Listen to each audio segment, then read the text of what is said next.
Hi everyone, I'm Darielle Snipes, the newest member of the CMSD News Bureau. You're watching CMSD in 60, bringing you some of the top headlines happening across the district this week. On Monday, students in kindergarten through 3rd grade at Elmira School will receive new uniforms and other clothing provided by school wear company French Toast.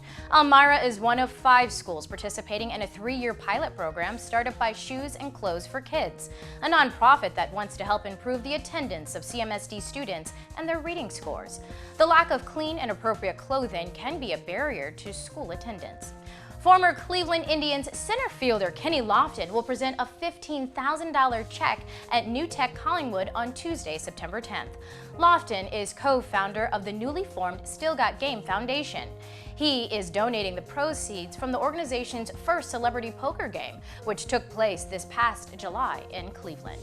The 6-time Major League All-Star co-founded the foundation to bring former athletes together for a common goal of giving back to the community.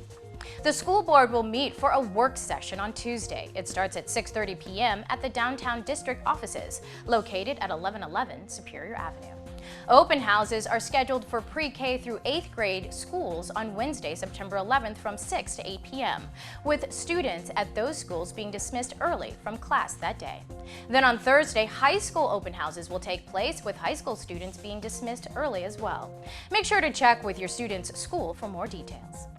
On Friday, September 13th, CMSD high school students will join their peers from across Cuyahoga County for the 3rd annual Your Voice Matters Youth Summit at Tri-C. Students will learn the importance of being an active voter, a critical thinker, and an engaged member of their school and community.